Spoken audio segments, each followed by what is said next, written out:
If you ask anyone to name a member of the X-Men off the top of their heads, the most common answer would most likely be Wolverine. He's a fan favorite mutant and without a doubt one of the most popular characters in comics. However, shortly after his debut, Wolverine got very close to being axed, never to be seen again. Welcome to the Review Desk. I'm Desmond Kirk, and today I'd like to tell you how Wolverine was almost killed off.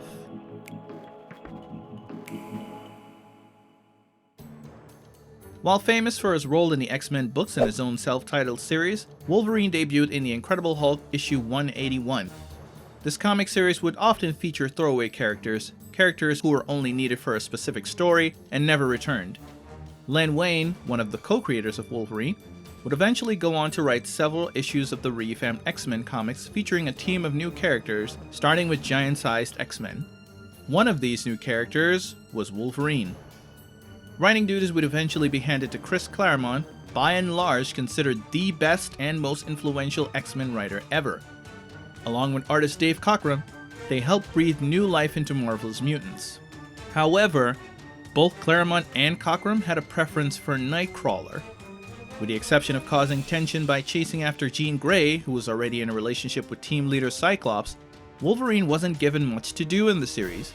Claremont, seeing no further use for the character, had planned to kill off Wolverine for good. When news of Claremont's intentions spread around the Marvel offices, a champion arose from the bullpen, none other than writer, artist, and proud Canadian, John Byrne. Byrne is famous for having worked on titles such as Fantastic Four, Superman, and She-Hulk, with his run on her book probably being the most popular of the characters' titles. Byrne found that there aren't many Canadian comic book characters as it was, so there was absolutely no room to kill one off. He offered to assist Claremont in writing duties for Uncanny X-Men, seeking to flesh out the character of Wolverine. Claremont agreed, and Byrne became the official co-writer of Uncanny X-Men. He proceeded to add an incredible amount of depth to Wolverine, conceiving and detailing the Weapon X program, which would become a significant part of Wolverine's history. He also proceeded to focus on events from after the program and how Logan eventually ended up in the ranks of the X-Men.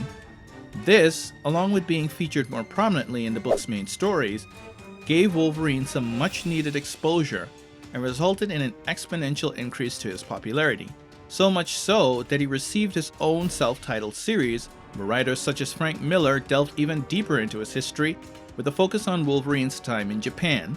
It was also in this series that Logan's signature line debuted, "I'm the best there is at what I do, and what I do isn't very nice." Since then, Wolverine has gone on to become one of the most popular and bankable characters in Marvel's library, guaranteeing that it'll grace comic book pages alive and well for quite some time. Pretty amazing how much one man's crusade can change the course of history.